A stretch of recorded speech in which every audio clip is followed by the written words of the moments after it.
नारायण नारायण नारायण। दृष्टांत। एक गरीब ब्राह्मण का। एक गांव में एक गरीब ब्राह्मण रहते थे। कार्यवशात वे विद्या और धन दोनों से रहित थे। भिक्षा मात्र ही उनकी जीविका थी, परंतु परिवार बड़ा होने से केवल भिक्षा से निर्वाह कठिनता से हो रहा था। एक दिन उन्होंने अपने यहाँ के राजा की उदारता की प्रशंसा सुनी।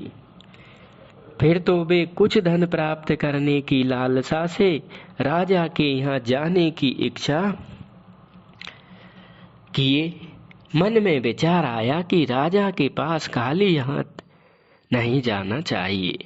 यथा रिक्त पाणिर न पश्येत राजान विसजम गुरुम। परंतु क्या लेकर जाऊं, यह सोच ही नहीं पा रहे थे। तब उनकी दृष्टि अपने आंगन में लगे नींबू के पेड़ पर गई। वह फलों से लदा था। पंडित जी 5 नींबू ही उपहार स्वरूप राजा को पेड़ पर जाकर भेंट किए और सरल भाव से अपनी स्थिति निवेदन किए। राजा ने पंडित जी के सरल भाव पर प्रसन्न होकर 5 गांव उनके नाम पट्टा कर दिया। 5 गांव का पट्टा। जब यह बात गांव के और भी लोग सुने तो सब के सब डलिया भर भर कर नींबू राजा को भेंट करने के लिए लाए। मंत्री ने निवेदन किया तो राजा ने आदेश दिया कि सबको 5-5 रुपए देकर विदा करो। ऐसा ही किया गया। दृष्टांत का तात्पर्य यह है कि प्रथम ब्राह्मण ने सरल भाव से राजा को भेजा तो उसे 5 नींबू में ही 5 गांव मिल गए और चतुराई करने के कारण अन्य लोगों को डलिया भर भर के बदले में 5 रुपया ही मिले। इस प्रकार बिल्वमंगल सरल भाव से भगवान को भजा तो भगवान ने उन पर कृपा की। बड़ी कृपा यह कि जो वेश्या का हाथ पकड़ने वाले थे उनको भगवान ने अपना हाथ पकड़वाया। तो सरल स्वभाव न मन कटुलाई, ये भगवान ही पसंद है। दृष्टांत लैला मजनू का। लैला ने अपने प्रेम दीवाने मजनू के लिए नगर भर में यह व्यवस्था करा दी कि वह जहाँ भी जाए उसे सब प्रकार की खाने सोने की अच्छी से अच्छी सुविधा मिले। यह देखकर बहुत से नकली मजनू हाँ लैला करते हुए गली गली में डोलने लगे और जहाँ तहाँ पहुंचकर खूब खाने पीने मौज करने लगे। जब यह समाचार लैला को मिला तो उसने असली और नकली मजनू की परीक्षा के लिए एक उपाय किया। वह स्वयं एक मंच पर बैठ गई और अपने चारों ओर कुछ ही दूरी पर आग बिछवा दी तथा नगर में घोषणा करा दी कि लैला मजनू से मिलना चाहती है। यह सुनकर सब के सब दौड़ पड़े, परंतु आग देखकर उनके होश गुम हो गए। वे चुपचाप दूर से ही लौट गए, लेकिन असली मजनू आग को रोंदता खोदता हुआ अपनी लैला के पास पहुंच ही गया। इस प्रकार बिल्वमंगल भी जैसे तैसे नदी को पार करके चिंतामणि के पास पहुंच गया। जेहि पर सत्य सनेहु सोते ही मिलह न कछु संदेहु। सच्चा प्रेम ये होता है कि आग भी नहीं दिखती, तुलसीदास जी को सर्प भी नहीं दिखा, बिल्वमंगल को अंधियारी बरसात की रात और नदी चढ़ी हुई नदी नहीं दिखी।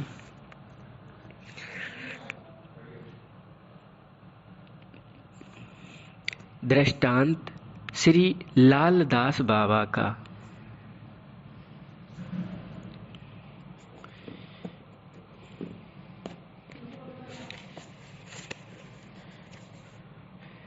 ये सती नारी ये गरीब ब्राह्मण का भजत कृपा करहे और लैला मजनू प्रेमी बेपरवाह और लालदास जी महाराज यमे बेस व्रतेषु तेन लभ्या। लैला मजनू रूप शक्ति, सती नारी सती महिमा, एक संत आचरण से उपदेश आदि दृष्टांत है। एक बार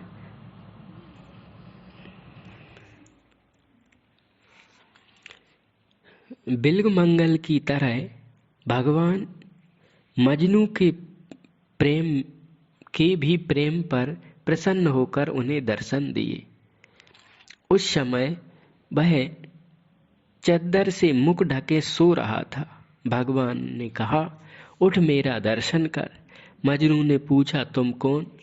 भगवान, मैं खुदा हूँ। मजनू, तुम खुदा नहीं हो। यदि तुम खुदा होते तो मेरे हृदय की जानकर लैला बनकर मेरे सामने आते, क्योंकि मैं लैला को देख छोड़कर और किसी को नहीं देखना चाहता। यदि तुमको दर्शन देना है तो लैला बनकर आओ। ऐसा कहकर मजनू फिर सो गया। मुंह उगार कर भगवान का दर्शन नहीं किया।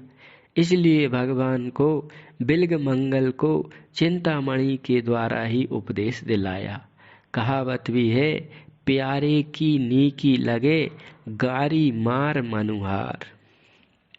अच्छा, प्रेम में विलक्षणता है।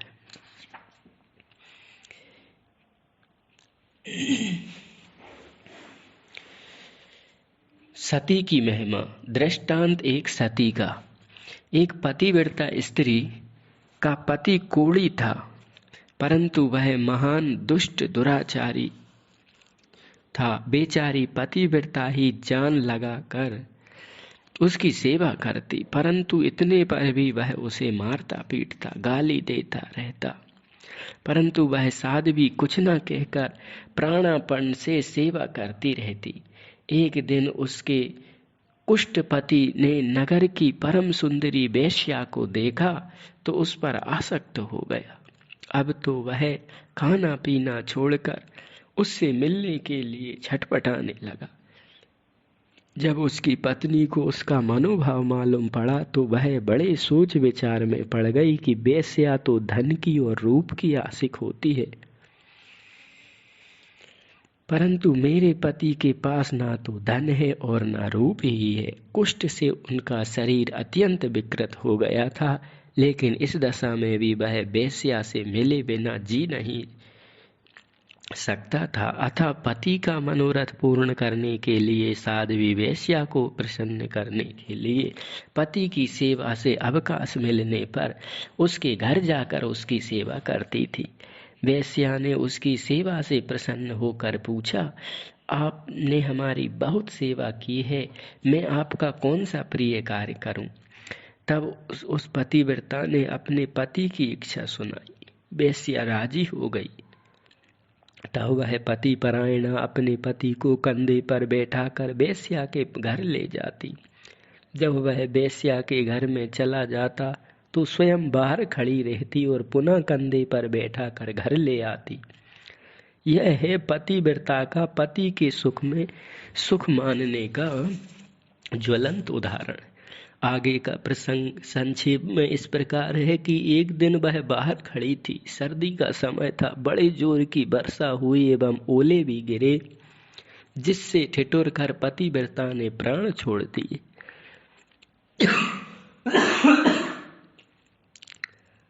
उसकी पति भक्ति से प्रसन्न होकर भगवान ने उसको अपने लोक में बुलाने के लिए दिव्य विमान भेजा, परंतु वह अपने पति को छोड़कर अकेली भगवत धाम जाने को राजी नहीं हुई। तब पार्षदों ने जाकर भगवान से कहा तो भगवान ने कहा कि उसके पति को ले आओ, हमें तो उस पतिव्रता को अपने धाम में बसाना है, चाहे जैसे भी संभव हो। परंतु उसका पति वेश्या के बिना, एक वेश्या के नगर निवासियों के बिना, क्योंकि वेश्या नगर वधू अर्थात सबकी भोग्या होती है, जाना अस्वीकार कर दिया। तब भगवान ने आज्ञा दी कि सबको ले आओ। फिर तो एक सती के प्रताप से पूर्ण नगर भगवत धाम को प्राप्त हो गया। कैसी महिमा है तप की, निष्ठा की। दृष्टांत कुतिया का। एक महात्मा के आश्रम में एक कुतिया रहती थी। महात्मा बड़े सिद्ध थे। उन्होंने दया करके कुतिया को परम सुंदरी राजकुमारी बना दिया। एक दिन राजा शिकार खेलने गए तो वे राजकुमारी को देखकर मोहित हो गए। महात्मा से उन्होंने याचना की। महात्मा ने वह कन्या राजा को प्रदान कर दी। राजा ने उसे रानी बनाया।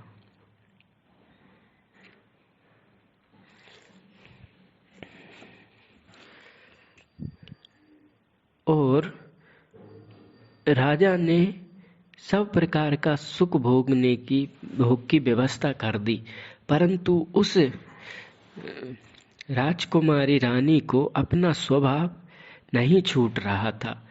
अपने पुराने अभ्यास बस वह रात्रि में घी का दीपक चाट जाया करती थी। पहले तो किसी की समझ में नहीं आया कि यह कौन चाट जाता है, परंतु एक दिन राजा ने देख लिया तो वह बड़े चकित हुए कि आखिर रानी को यह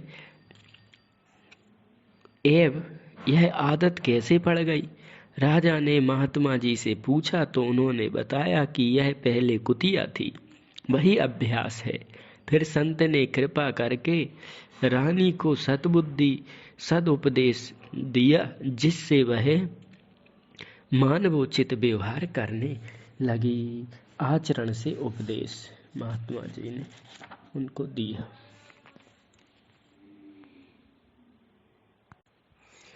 रूप की कुरूपता पर दृष्टांत। विधवा ब्राह्मणी का। एक गांव में एक विधवा ब्राह्मणी रहती थी। वह स्वरूप से बहुत सुंदर थी।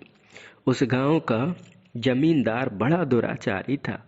उसने ब्राह्मणी को देखा तो उसके रूप पर मोहित होकर उससे काम वासना का प्रस्ताव किया। ब्राह्मणी अपने धर्म रक्षा का कोई दूसरा उपाय ना देखकर बोली, बाबूजी, मैं अभी मासिक धर्म से हूँ, अतः आप 4 दिन बाद आइएगा। जमींदार चला गया। ब्राह्मणी ने जमाल घोटा मंगाकर खा लिया, जिससे उसको दिन भर में कई दस्त हुए। उसने मल को एक नांद में एकत्रित कर लिया। 4 दिन में तो वह एकदम कुरूपा अस्थि पंजर मात्र रह गई। उसे बैठने उठने की भी शक्ति नहीं रही। जब वह जमींदार आया तो उसे पहचान भी नहीं सका। उसने पूछा कि तुम्हारा रूप कहाँ गया। उसने कहा कि रूप देखना है तो जाकर उस नांद में देख लो। जब वह वहां गया तो मारे दुर्गंध के नाक फटने लगी। वहां से तुरंत भागा। तब उसकी बुद्धि शुद्ध हो गई।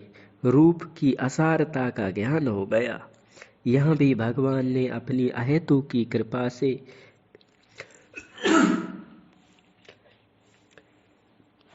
अपने कई भक्तों की रक्षा की है।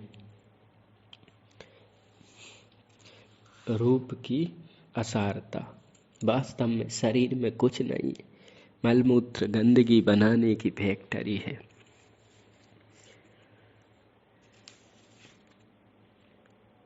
दो मित्रों का दृष्टांत।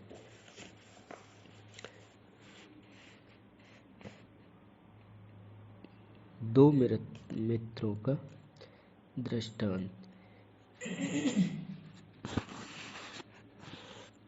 धंधे का अड़ंगा।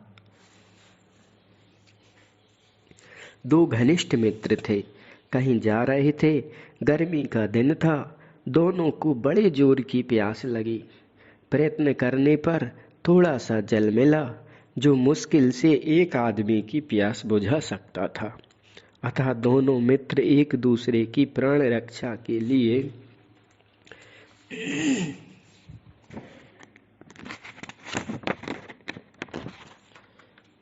तू पी कहते कहते प्राण छोड़ दिए। एक स्त्री इन दोनों के प्रेम का दर्शन कर ही रही थी। थोड़ी देर बाद उसकी सखी आ गई। उसने दोनों मृतक देखकर पूछा, दुरे न देखियो पारधी, लगियो न देखियो बान। मैं तो ही पूछो हे सखी, केही विधि निकसे प्राण। दुरे न देखियो पारधी, लगियो न देखियो बान। मैं तो ही पूछो हे सखी, केही विधि निकसे प्राण। उसने उत्तर दिया, जल थोरो नेहा घनो, लगे प्रीत के बान। जल थोरो नेहा घनो, लगे प्रीत के बान। तू पी कही मरे, इही विधि निकसे प्राण। ऐसी प्रेम की विशेषता है।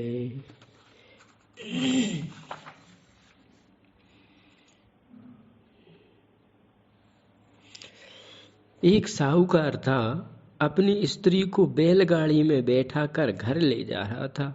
मार्ग में एक अंधा थका मांदा बैठा था। स्त्रियों का स्वभाव कोमल होता है। सेठ की स्त्री ने कहा कि यह दुखी है, इन्हें भी यात्रा करनी है, तो कि हम भी यात्रा पे हैं, कुछ दूर तक इन्हें गाड़ी में बिठा लेते हैं। सेठ ने कहा, अंधे बड़े विकट होते हैं, इनका कोई विश्वास नहीं, अतः हर किसी को लिफ्ट नहीं देना चाहिए। परंतु सेठानी हट करने लगी। कोमल स्वभाव, दया, प्रेम, करुणा होती है माताओं में अधिकतर। अंधे ने गाड़ी में बैठकर प्रथम तो अपनी दर्द दीन दशा कह सुनाई। फिर धीरे धीरे सेठानी से उसके मायके, ससुराल, घर गृहस्थी का पूरा विवरण पूछ लिया। एक गांव में पहुंचने पर साहूकार ने कहा, सूरदास जी, अब तुम उतरो और अपना रास्ता लो। सूर ने कड़क कर कहा, हम क्यों रास्ता ले, तुम रास्ता लो। स्त्री हमारी, गाड़ी हमारी, हम क्यों कहीं जाएं, तुम अपने घर जाओ। इस प्रकार परस्पर साहूकार और अंधे में बड़ा विवाद हुआ। गांव के लोग एकत्रित होकर पूछने लगे, पर सूर भी सब बातें सही बताता। जब गांव वालों कुछ निर्णय ना कर सके, तब वह मामला राजा के पास गया। राजा ने नौकरों को हुक्म दिया कि सेठ सेठानी को एक कमरे में, एक अंधे को एक कमरे में बंद कर दो। निर्णय कल सुनाया जाएगा। दोनों को बंद कर दिए, पर राजा ने गुप्तचर लगा दिया कि ये लोग जो वार्ता करें वह सुनकर तुम लोग मुझे बताओ। गुप्तचर पहले साहूकार की कोठरी के समीप कान लगाकर सुनने लगे, तो सुने कि साहूकार अपनी सेठानी को डांट रहे हैं कि राण, मैंने इतना मना किया पर तू नहीं मानी, उसका परिणाम देखा। यह अंधा सर्व सब पर ही हाथ लगा बैठा। उधर जब सूर की कोठी के समीप गए तो सुने कि सूर रट लगा रहा है कि लगना एक लगाया है, जोरू गाड़ी पाया है। राजा साहब आएंगे, दोनों में एक दिलाएंगे। गुप्तचरों ने राजा को यह सब बात बताई। राजा समझ गए। प्रातःकाल साहूकार को बुलाकर कह दिए कि तुम अपनी पत्नी को लेकर घर जाओ, और अंधे को डांट फटकार कर भगा दिया। इसलिए श्री श्याम सुंदर जी भी डरकर बिल्वमंगल से अपना हाथ छुड़ा लिए हैं। ये है अंधे का अड़ंगा, अनन्य मैत्री हो गया, सेवा अनुराग।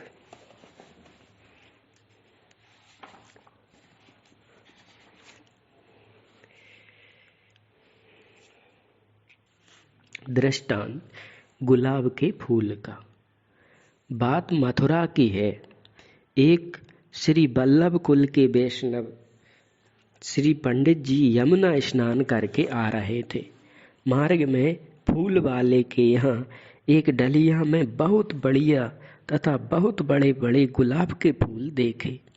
मन में आया कि इन्हें ठाकुर जी के लिए ले चलूं।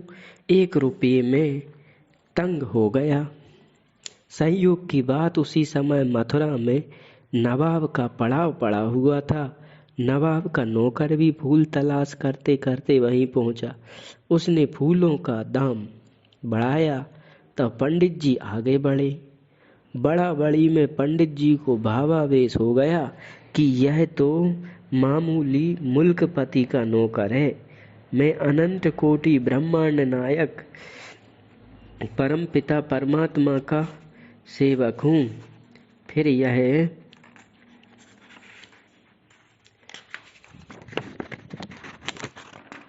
मेरी बराबरी कैसे कर सकता है। पंडित जी ने फूल का दाम 1000 रुपये लगा दिया। तब तो नवाब का नौकर ढीला पड़ गया, क्योंकि ना तो उसके पास इतने पैसे ही थे और ना नवाब इतना उदार ही था, अतः वह लौट गया। पंडित जी घर का सामान बेचकर जैसे तैसे 1000 रुपये एकत्रित कर फूल खरीद ले गए। श्री पंडित जी ने बड़े प्रेम से श्री ठाकुर जी का फूलों से श्रृंगार किया। श्री ठाकुर जी ने सिर झुकाकर हार धारण किया, परंतु भाव विभोर ब्राह्मण का भगवान के सिर नवाने पर ध्यान नहीं गया। इसका अनुभव तो यतिपुरा गोवर्धन में विराजमान श्री विट्ठलनाथ जी को हुआ। यह बात हुई कि उस समय श्री विट्ठलनाथ जी श्रीनाथ जी की सेवा कर रहे थे, तो आज श्री श्रीनाथ जी का सिर भी झुक झुक जा रहा था। श्री गोसाई जी ने पूछा, जय जय प्रभु, आज क्या बात है। तब श्री श्रीनाथ जी ने कहा, मथुरा में उन वैष्णव ब्राह्मण की कथा सुनाई। तब गोसाई जी ने मथुरा आकर उस वैष्णव के दर्शन किए। श्री ठाकुर जी ने इस विनोद से यह भी तथ्य प्रकट हुआ कि ठाकुर ठाकुर एक है, तभी तो मथुरा में श्रृंगार हुआ और यतिपुरा में श्री ठाकुर जी का सिर वहां भी झुका। दृष्टांत एक महात्मा का। एक महात्मा बड़े ही भोले भाले जंगल में एक झोंपड़ी बनाकर भजन करते थे। बड़े अकिंचन थे। संग्रह के नाम पर श्री ठाकुर जी की सेवा के कुछ पार्षदों के अतिरिक्त और कुछ नहीं रखते थे। एक दिन रात में इनकी कुटिया पर चोर आए।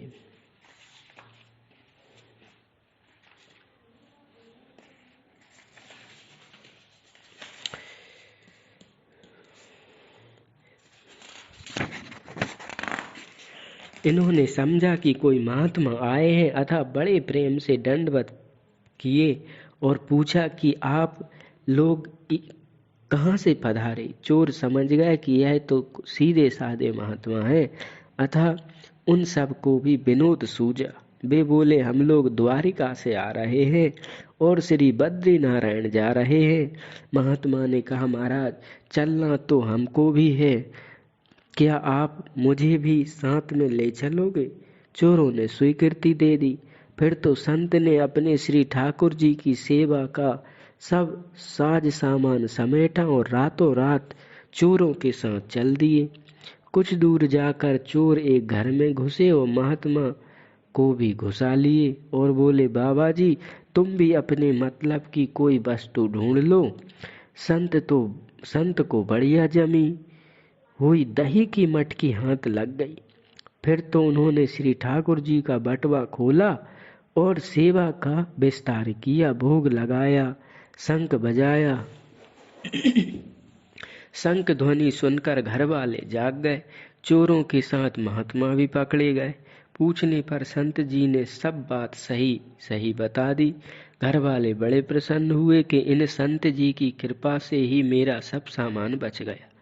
न्यायालय में न्यायाधीश ने भी इनके सही बयान पर इन्हें छोड़ दिया और चोरों को दंडित किया। दृष्टांत एक बुढ़िया का। मारवाड़ में एक गांव में एक बुढ़िया रहती थी। एक दिन उसके घर पर उसके गुरुजी आए। बुढ़िया ने गुरुजी का प्रेम पूर्वक बड़ा स्वागत सत्कार किया। सुंदर आसन पर बैठाकर पूजा का साज सामान ले आई और बोली, आओ गुरुजी तुम्हारे पैर पूजूं। यह सुनकर गुरुजी मन ही मन बड़े नाराज भये और उसको समझाए कि ऐसे नहीं करना चाहिए। कहो कि आओ गुरुजी तुम्हारे चरणार बिंद की पूजा करूं। बुढ़िया ने दो चार बार कहने का प्रयत्न किया, परंतु नहीं कहने में आया तो झुझला कर बोली, आग लगे ऐसे चरण बिन में। गुरुजी बिगड़े और कहे कि तू ऐसा कहती है जिससे तुझे घोर नरक की प्राप्ति होगी।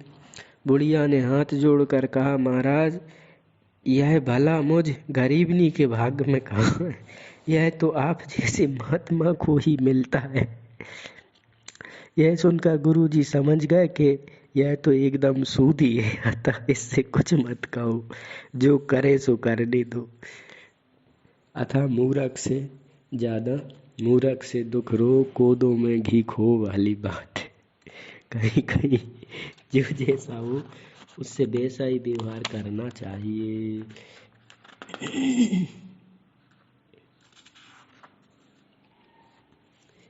ऐसी दृष्टांत है।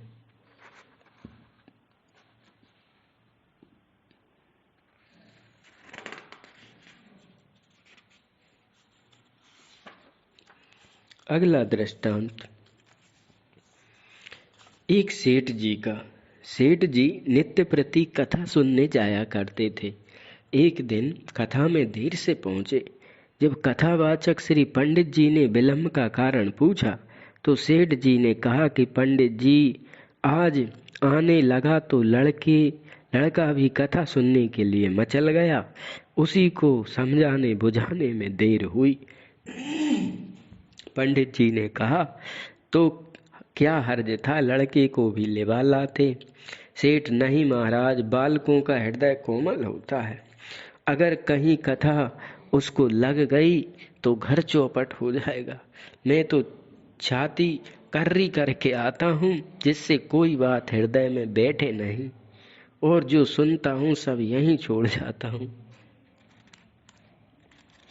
भला बालक में इतनी बुद्धि कहाँ। पंडित जी ने हंसकर कहा कि आप इतने दिन से कथा सुन रहे हैं, परंतु आपको नहीं लगी तो 1-2 दिन सुनने से बालक को इतने जल्दी नहीं लग जाएगी। कभी कभी भी उसे लाया करिए, जब कथा लगने लगे तो मत लाना। पंडित जी की बात मानकर एक दिन सेठ जी बालक को भी साथ लेवा लाए। संयोग की बात, उस दिन कथा में यह प्रसंग आया कि गो ब्राह्मण का खाया हुआ व्यर्थ नहीं जाता।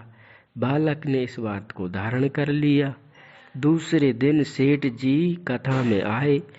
बालक दुकान पर बैठा रहा। परचून की दुकान थी।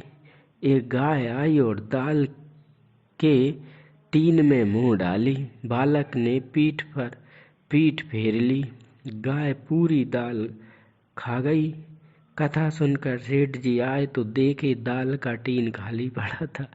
बोले, बेटा आज तो दाल की खूब बिक्री हुई है। बालक ने कहा, पिताजी बिक्री तो एक छटाक की भी नहीं हुई।